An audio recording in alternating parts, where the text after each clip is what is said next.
Ladies and gentlemen, my name is Putty and welcome back for another edition of Mid-Atlantic Wrestling, the best damn territorial wrestling on the planet today. It's true, it's damn true. We're here in the Mall Zone once again for the one, the only Super Showdown. And tonight, in our main event of the evening, Logan Wolfsbane goes one-on-one with Robin DaLay for the heavyweight championship of the world. It's a massive, massive match as Team Progress implodes. Lots of stuff on the show, of course. Reaction from the Tag Team Championship match last month, where Terry Dale had his neck broken. Lots and lots and lots to talk about tonight. But the only thing we can really do is get right into the show, shall we? We kick things off tonight with Garry Walker come down to the ring and say, ladies and gentlemen, I haven't had a chance to address you since the Ripcord Invitational, so the first thing I want to do is I want to say thank you to each... oh jeez, one second, I'm going to mute my mic and cough really hard. I wanted to thank you guys, everyone in the crowd here at the Mall Zone, for giving me all your support during a fantastic Ripcord Invitational. It was an absolute pleasure to compete and do as well as I did. And secondly, Robin DaLay, congratulations, man. You earned it. Good, well done for your victory, and I hope you have a great match tonight. But the second thing I wanted to come out here and say is that at Where It All Begins Again in October, I beat Logan Wolfsbane. And I can say that day in and day out, and it makes me smile every time I do. But there's an added layer these days, because the man that I beat last October now holds the finest prize in sports entertainment, and I want a shot at it. And I think that I can do it again. I think I can overcome all the odds and be the man. So Logan Wolfsbane, next month at Americana, I want you to give me a shot. If you're still the champion, and if you're not, Robin DaLay, I think I've earned a shot against you as well. Out comes Dewie Archer, who says, Garry, MC, do you believe this? And MC Motormouth just starts laughing. Garry, world heavyweight champion? You really? Like, I know that you gotta have confidence to be in this business. I get that. But really? You? No, Garry, listen to me. I gave you this advice last year, and I'm gonna give it to you again. You are what we call in the business an enhancement talent. You make other people look good. And you're really good at that. You make people laugh. You're an entertainer. You're the guy with the sock puppet. Yeah? You're not a world heavyweight champion, Garry. So stay in your little box where you belong, and everyone else will be happier for it. And Garry Walker laughs and picks up the mic and says, last time I remember, Dewey, I beat you in the round of 16 in the Ripcord Invitational. So if I'm an enhancement talent, what does that make you? And then Garry Walker, Dewie Archer starts going a little ballistic and has to be held back by MC Motormouth. And then Dewie Archer calms himself down, gets back on the mic and says, alright Garry, I see how it is. You're resting your laurels on one fluke victory. Let's correct that. Let's give you a shot, a big opportunity. So how does this sound? Tonight, at Super Showdown, Garry Walker, the guy with the chimp, versus the most must-see superstar in Mid-Atlantic wrestling history, former Mid-Atlantic wrestling champion, the in-house celebrity, the greatest technical wrestler in the world, Sam Keith's better successor, Dewie Archer. What do you say, Garry? And then Garry Walker and Dewie Archer shake hands, and they are going to be having a match later tonight, a rematch of the Ripcord Invitational round of 16 on day one. Huge match tonight, but that's not all, of course. We still have the World's Heavyweight Championship to come, and perhaps a James Diaz Championship Open Challenge. And we head backstage, or to the interview area, where Clinton Adams, for some reason, isn't. This is a problem with custom angles I'm going to have to try and fix at some point. Clinton Adams is there in the interview area with both tag team championships. And he gets on the mic and says, "Sweet Tabitha, I'd like the microphone a second." And he takes it off of her and says, Audi Goon was one of the most revolutionary tag teams in the history of Mid-Atlantic Wrestling, and emphasis on the word was. We had a great debut year. We fought so hard against everything, every force, everything that was coming up against us, and we got to the top. Sam Keith Classic, MAW Tag Team Championships. We were the guys, and we started from nothing. We dreamed big and we made it. And I will never forget the greatest year of my life. But my tag team partner got hurt last month. Really badly. He's going to be gone a very, very long time. And I can't, in good conscience, hold on to both these titles on my own. But this isn't over. Terry Dale will be back in a year's time. Bigger, stronger, better than ever before. And when he does, you can be damn sure that the first thing he's doing is coming after the guy who injured him. Coming after the guy who broke his neck. Stuntman, you're on his hit list. And you don't want to be on Terry Dale's hit list. But you know what? That's a year away. Let's not even think about that. Because right now, I am holding in my hands the most prestigious tag team championships in the world. And it's not over for me and them either. Because Audi Goon is not about Terry Dale and Clinton Adams. Audi Goon is about a philosophy, a belief that you can do anything no matter who you are or where you come from. And although I am vacating these titles today, no matter how Bossman Brayfield decides to put these titles back on someone, you can be damn sure that Clinton Adams and another partner are going to be fighting for them. Terry Dale, I wish you the best of recovery, my brother. I hope you come back soon. But in the meantime, I will keep the mantle alive. I will keep the flame burning. Audi Goon is forever. Audi Goon is the best. Thank you. Clinton Adams puts down the 2 tag team titles in the interview area and is forced to vacate them. Very, very sad indeed. We move on to Davis Wayne Newton versus Al Nice. Al Nice, of course, the youngster with very basic technical wrestling prowess. Graduated out of the Mid-Atlantic Dojo. Davis Wayne Newton, the vicious high flyer. He's a fast-paced technical wrestler. Got a bit of brawling, bit of high flying in there as well. Really nasty high flying moves. Just taking it in a very vicious manner to Al Nice. Just really painful and brutal looking strikes mixed in with the high octane stuff that Davis Wayne Newton is used to doing. And in the end, of course, Davis Wayne Newton, one of the more nasty individuals here in Mid-Atlantic Wrestling, picks up the victory over Al Nice.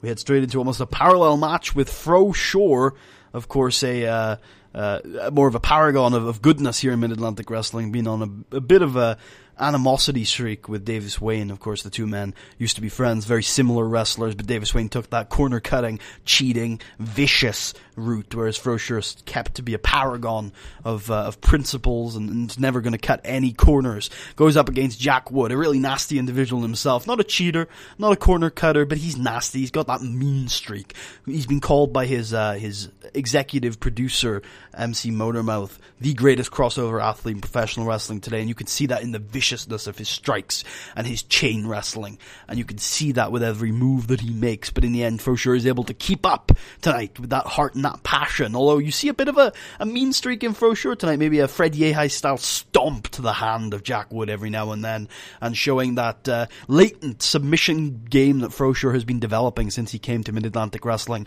and picking up the victory with the Fro Mission. Big win for Fro Sure. And after the match, he gets on the mic and says, Davis, get out here. Come on, let's do this. And Davis Wayne Newton comes out smiling. Very, very happy that Fro Sure has called him out. Clearly thinks that Fro Sure is going to accept his earlier offer of becoming allies again. And Fro is going to join the dark side. And he extends his hand to Fro Sure. And Fro says, no, that's not why I called you out here, Davis. Because I do want to do things your way, but I don't want to do it exactly the way you think. I think we should finish this, Davis. I think we should have a discourse. And I don't mean talk. I mean get to know each other again in the way that only wrestlers can. But let's do it your way, Davis. At old school rules, let's finish this. You me, Mid-Atlantic death match. And he just like goes head to head with Davis Wayne Newton, and Davis Wayne Newton just massive shit-eating grin over his face, and he shakes Fro's hand, and it's gonna be Fro Sure, Davis Wayne Newton, Mid-Atlantic death match in May at Old School Rules. We move on to a big 6-man tag with Devil May Care, the team of Kamikaze, of course the high-flying, innovative superstar, Acid, one of the greatest technical wrestlers of this generation, and Stuntman, the man who broke Terry Dale's neck. That bastard taking on the returning Southern Stars, who are teaming with the fast-talking, fast-working LA superstar, SWF alum Earl Martin.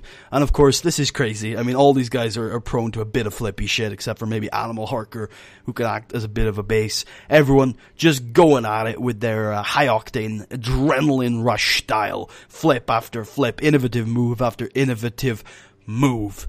All just a very simple, nasty heels versus pretty shiny baby faces matchup, but of course the heels cheat. The heels get every advantage they want, and in the end Kamikaze rolls up the big man and uses the ropes for leverage, picking up the victory, continuing their hot streak. Perhaps it is going to be Devil May Care who win the now vacant tag team titles to become a record 4-time tag team champions. They're probably in the running, that's for damn sure, having been either the champion or the number one contenders for the last 4 years. Big in the tag team division. But the Southern Stars are back, and they've been tag team champions before, so you have to think that they could be in the running too.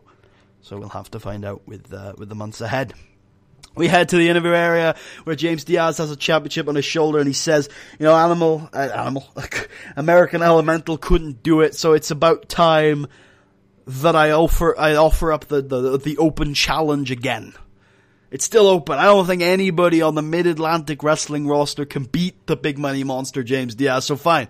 I'll put my title on the line again. Anyone from anywhere, come out and face me. And when you ask anyone from anywhere, do they want an opportunity? There's only one man on this roster who takes the call, and it's Clinton Adams, a former Mid-Atlantic.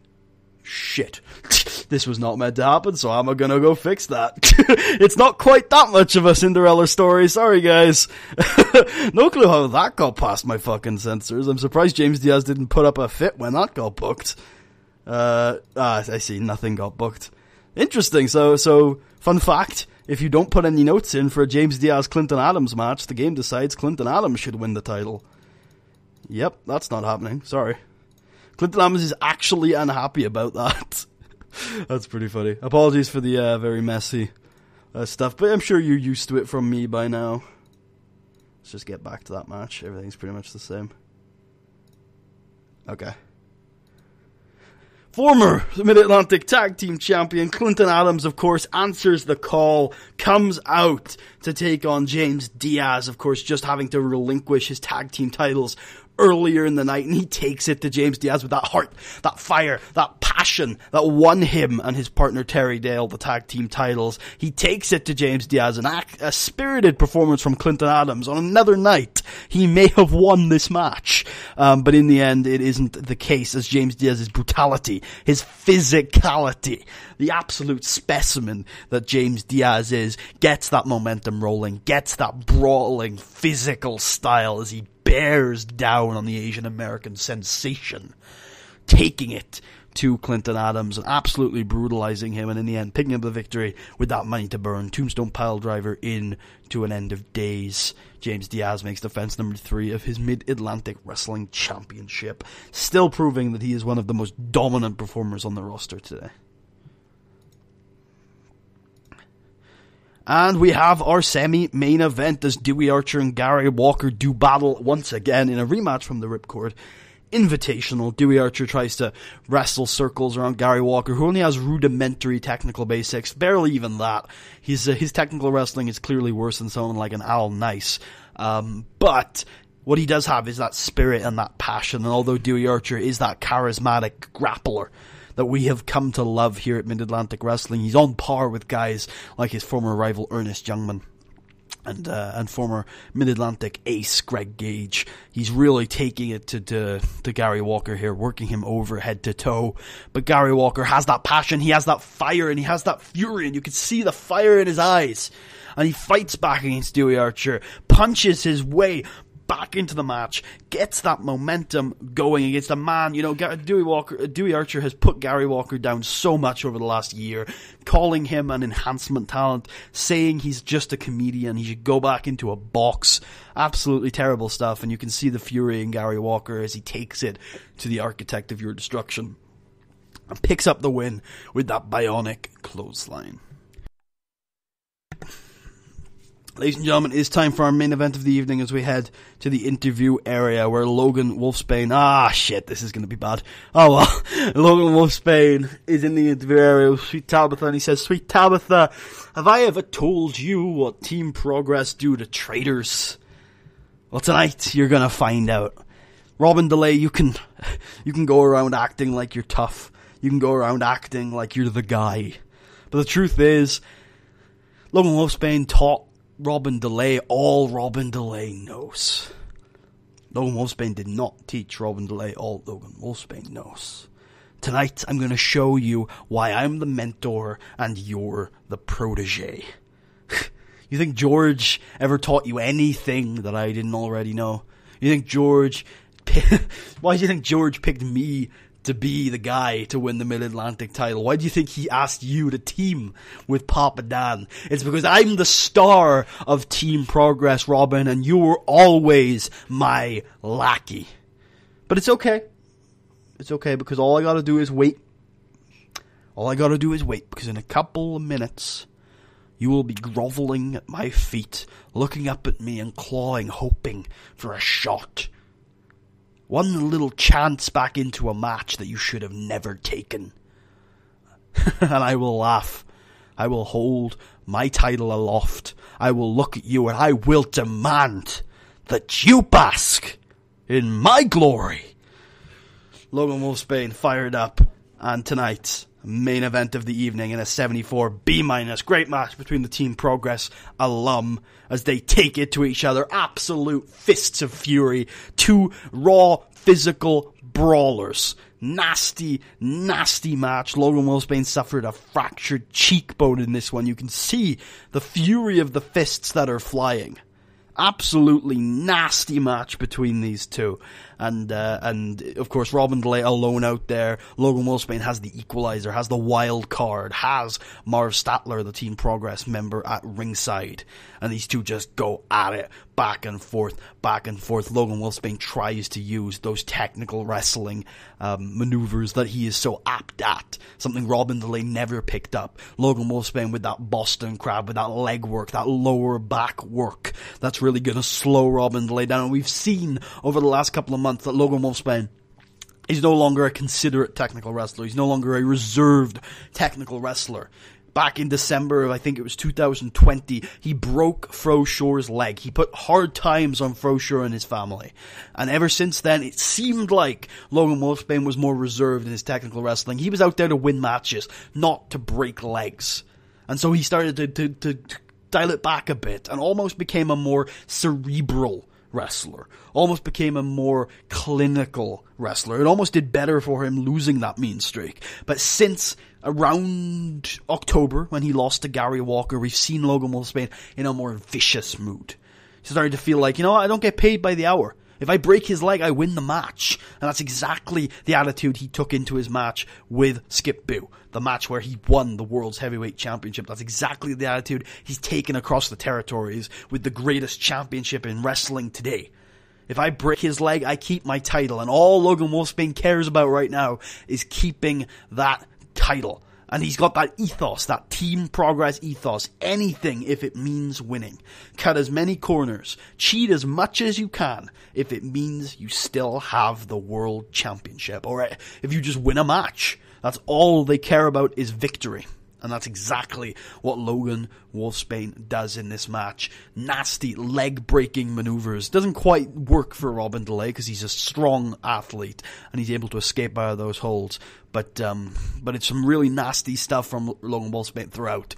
But Robin DaLay, of course, he's got so much fire. He's a big lad, and he will fight back against his former mentor, a guy who's put him down as a lackey, put him down as the secondary guy in Team Progress. Robin DaLay has a world-sized chip on his shoulder, and tonight he wants to exercise that chip on his shoulder.